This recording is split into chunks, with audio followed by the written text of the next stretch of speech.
அத்தா வணக்கம். நான் உங்கள் கபிலன். நம்ம தமிழ் சினிமாவில் ஃபீல் குட் மூவிஸ், நம்ம சோலை ரொம்ப டச் பண்ணுற மாதிரியான மூவிஸ்லாம் எனக்கு தெரிஞ்சு நான் பெருசாக இது வரைக்கும் பார்த்தது கிடையாது.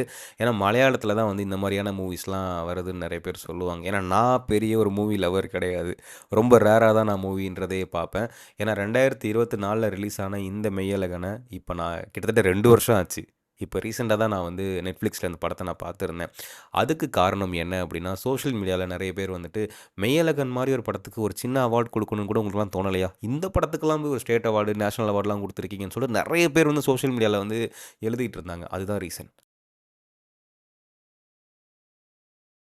அப்படி இந்த மெய்யழகன்ல என்னதான் இருக்குன்னு சொல்லிட்டு நான் இப்போ பார்த்தேன். பட் ரொம்ப ரிக்ரெட் பண்ணேன். இந்த மாதிரியான ஒரு படத்தை நம்ம ரெகக்னைஸ் பண்ணி தியேட்டரில் போய் பார்க்காம ரொம்ப மிஸ் பண்ணிட்டோமேன்னு சொல்லிட்டு ரொம்ப ரிக்ரெட் பண்ணேன். ஏன்னா அந்த அளவுக்கு ஒரு நல்ல ஃபீல் குட் மூவி தான் இந்த மெய்யழகன். இது ஒரு அப்சல்யூட் தமிழ் சினிமா. ஸோ பார்க்காதவங்க தயவு செஞ்சு போய் நெட்ஃப்ளிக்ஸில் இருக்குது, வேறு ஏதாவது ஓடிடியில் இருக்கான்னு சொல்லிட்டு தெரில. ஸோ தயவு செஞ்சு பாருங்கள். நல்ல ஒரு படம் தான் இந்த மெய்யழகன் அப்படின்ற ஒரு படம். ஸோ இந்த வீடியோ நான் எதுக்காக பேசுகிறேன் அப்படின்னா, எனக்கு பிடிச்ச ஒரு சில சீன்ஸ்லாம் நான் அந்த வீடியோவில் உங்ககிட்ட வந்து அப்படியே ஷேர் பண்ணிட்டு போகலான்னு சொல்லிட்டு நினைக்கிறேன். ஒரு ஊரில் வாழ்ந்துட்டு இருந்த அவனுக்கு வந்து பார்த்தீங்கன்னா, அந்த ஊரில் இருக்க யானையை பிடிக்குது, அந்த தெருவை பிடிக்குது, அந்த மரத்தை பிடிக்குது, அவனோட சித்தியோட பொண்ணு, ஐ மீன் அவனோட தங்கச்சியை பிடிக்குது, அவன் வாழ்ந்த வீடு ரொம்ப பிடிக்குது.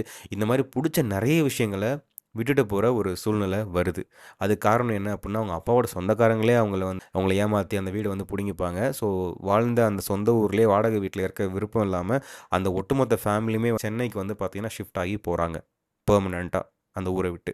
1998 போகிறவங்க வேறு வழியே இல்லாமல் 2018 அது போன பையன் வந்து பார்த்திங்கன்னா ரொம்ப பெரிய ஆளாகி அடல்ட் ஆகி அவனுக்கே மேரேஜ் ஆகி குழந்தெல்லாம் பிறந்துருது. அந்த பர்சன் தான் மிஸ்டர் அரவிந்த் சாமி அவர்கள். அவர்கள் வந்து பார்த்திங்கன்னா அவங்களோட தங்கச்சியோட மேரேஜுக்கு வேறு வழியே இல்லாமல் அட்டன் பண்ணி ஆகணும். அதை அட்டன் பண்ணிட்டு உடனே சென்னைக்கு நான் கிளம்பிடுறேன்னு சொல்லிட்டு தான் போகிறாரு. ஸோ போன இடத்துல முகம் தெரியாத ஒரு நபர் அத்தான்னு சொல்லிட்டு அரவிந்த் சாமி கிட்ட வந்து பார்த்திங்கன்னா உயிரே கொடுக்குற அளவுக்கு அவ்வளோ அன்பாக வந்து நடந்துக்கிறாரு. ஆனால் அரவிந்த் சாமிக்கு அது யாருன்னே தெரில.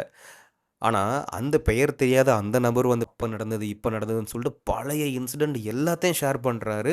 அவ்வளோ அன்பை வந்து அப்படியே கொடுத்துக்கிட்டே இருக்காரு. பார்க்குற நம்மளாலே அந்த அளவுக்கு அதை ஃபீல் பண்ண முடியும். யாரையா மனுஷன் இந்த அளவுக்கு இப்படி அன்பை கொடுத்துட்டு இருக்காரையா அப்படின்னு சொல்லிட்டு. ஒரு ஸ்டேஜில் அரவிந்த் சாமிக்கு ரொம்ப நசன்னு ஃபீல் ஆகும். யாரா இவன் யாருனே தினமும் கூட சுற்றிக்கிட்டு இருக்கான்னு சொல்லிட்டு அவங்ககிட்ட இருந்து எப்படியாவது எஸ்கேப் ஆகணும், அட்லீஸ்ட் அவன் யாருனாலும் தெரிஞ்சுக்கணும்னு ட்ரை பண்ணுவார். அவரால் அது முடியாது. ஸோ இப்படியே போயிட்டுருக்கும். அப்போ ஒரு சில சிச்சுவேஷனில் வந்து கார்த்திக் கூட வந்து அவர் சேர்ந்து ட்ராவல் பண்ணி அவர் வீட்டில் வந்து ஸ்டே பண்ணுற ஒரு சிச்சுவேஷன் வரும். அப்போ தான் கார்த்தி வந்து சில சீன்லாம் சொல்லுவார். நீங்கள் ஊரை விட்டு போகிறப்ப ஒரு சைக்கிளை நீங்கள் கொடுத்துட்டு போனீங்க, யாருக்காவது தேவைப்பட்டால் கொடுக்க சொல்லி அப்படின்னு சொல்லிட்டு. அது அரவிந்த் சாமிக்கே ஞாபகம் இருக்காது. ஏன்னா அவரோட சைக்கிளை வந்து அவர் யாருக்காவது கொடுத்துருங்கன்னு சொல்லிட்டு அவங்க கிளம்பிடுவாங்க ஊரை விட்டு. தேவைப்படுறாங்க, யார்கிட்ட கொடுத்துரு.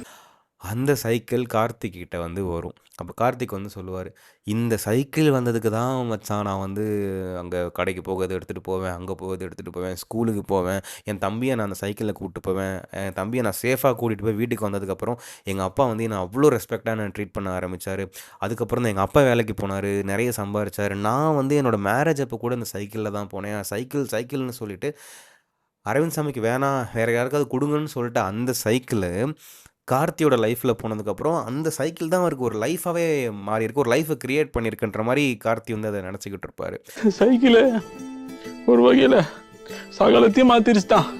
அது கூட பரவாயில்ல, ஒவ்வொரு ஆயுத பூஜை அன்னைக்கு நான் இந்த சைக்கிளை தான் வந்துட்டு சாமியாக நினச்சி கும்பிட்டுட்டு இருக்கேன் அப்படின்னுவார்.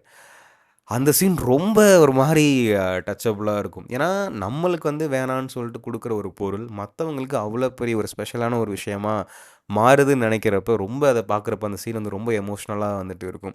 அப்புறம் இன்னொன்று சொல்லிகிட்டு இருப்பார்ல, அந்த சின்ன வயசில் நாங்கள் செருப்புலாம் போட மாட்டோம், இதனால் சொந்தக்காரங்க கூட பெருசாக மதிக்க மாட்டாங்க, நிறைய ஃபங்க்ஷன் கூட நாங்கள்லாம் போக மாட்டோம், கூப்பிட மாட்டாங்க அப்படின்னு சொல்லிட்டு. ஆனால் ஒரு சீனில் கார்த்தியோட அந்த செருப்பை அரவிந்த் சாமி மாற்றி அதை போட்டுட்டு போகிறப்ப அது கீழே விழுந்து அதுக்கப்புறம் அதை எடுத்து அவர் இங்கே நெஞ்சில் வச்சுட்டு அவர் எடுத்துகிட்டு அது போவார். அந்த அந்த சீன் போயிட்டு இருக்கிறப்ப பின்னாடி மிஸ்டர் உலகநாயகன் அவர்கள் வந்து ஒரு சாங்கை பாடுவார். இவங்க 2 பேரும் சேர்ந்து எமோஷ்னலாக நம்மளை அட்டாக் பண்ணிட்டு இருக்கப்ப உலகநாயகன் அந்த வாய்ஸில் வந்து நம்மளை ஒட்டுமொத்தமாக முடிச்சு விட்ருவார். ஸோ அந்த சீன்லாம் அப்படியே அவ்வளோ இதுவாக இருக்குங்க. நீங்கள் ஒவ்வொரு சீனுமே பார்க்க பார்க்க வந்து அந்த படமே வந்து அவ்வளோ அவ்வளோ பயங்கரமாக ஃபீல் குட்டாக எந்த ஒரு ஆக்ஷனும் இல்லாமல் அது இதுன்னு காட்டாமல் 2 ஆண்களுக்கு இடையில நடக்கிற அந்த ஒரு மனம் விட்டு பேசுகிற அந்த விஷயத்த மட்டுமே வச்சு ஒரு படம். ஜஸ்ட்டு பேசிக்கிட்டே இருப்பாங்க. படம் ஃபுல்லாக பேசிக்கிட்டு இருப்பாங்க. ஆனால் படம் பார்க்குற நீங்க அழுதுகிட்டே இருப்பீங்க. அவ்வளோ ஃபீல் பண்ணி உங்கள வேற மாரி ஆக்கி விட்டுருப்பாரு டைரக்டர். ஒரு படம்னு எடுத்துக்கிட்டிங்கன்னா, அந்த நான் ஒரு இந்த வில்லன் கேரக்டர்ஸ் இருக்கு பார்த்தீங்கன்னா, உங்களுக்கு புடிக்கவே புடிக்காது. அவ்வளோ காண்டாகிற மாரி தான் இருக்கும்.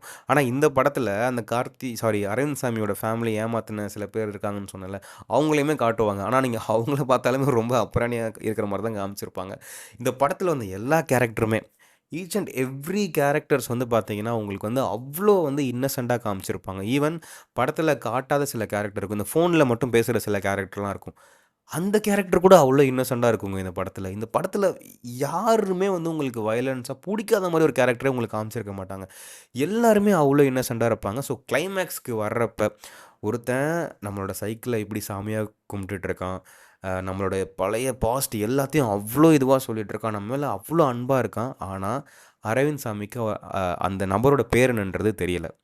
ஸோ கிளைமேக்ஸில் வந்துட்டு கார்த்திக் தான் அப்போ தான் தெரிய வருது அரவிந்த் சாமிக்கு வந்து உண்மையாலுமே நம்மளை யாருன்னு தெரியலை அப்படின்னு சொல்லிட்டு அந்த சீனில் வந்துட்டு அரவிந்த் சாமி அக்செப்ட் பண்ணிடுவார் உண்மையாலுமே உன்னை எனக்கு யாருன்னு தெரியல அப்படின்னு சொல்லிட்டு உன் பேர் என்னன்னு தெரியாது.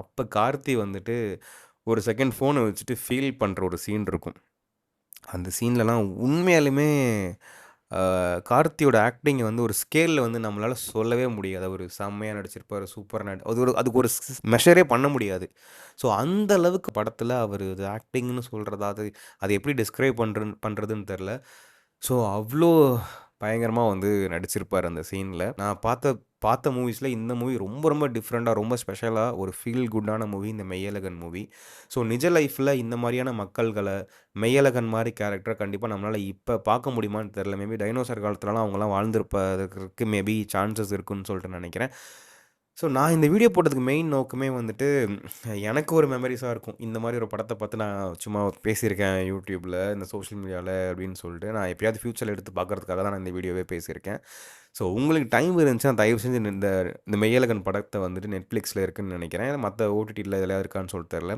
டைம் இருந்தால் பாருங்கள் உண்மையாலுமே ரொம்பவே ஒரு நல்ல மூவி ரொம்ப படம் பார்த்ததுலேருந்து எனக்கு 2-3 நாளாக அந்த மெய்யழகன் ஃபீவராக இருக்குதுன்னு சொல்லலாம் ஸோ நம்மளால் மெய்யழகனாக இருக்க முடியுமான்னு தெரில பட் யாருக்கும் பொய்யழகனாக நம்ம இல்லாமல் இருக்க நம்ம ட்ரை பண்ணுவோம் ஸோ அடுத்து வேறு ஒரு வீடியோவில் நான் மீட் பண்ணுறேன் பாய் போய்ட்டு வாங்க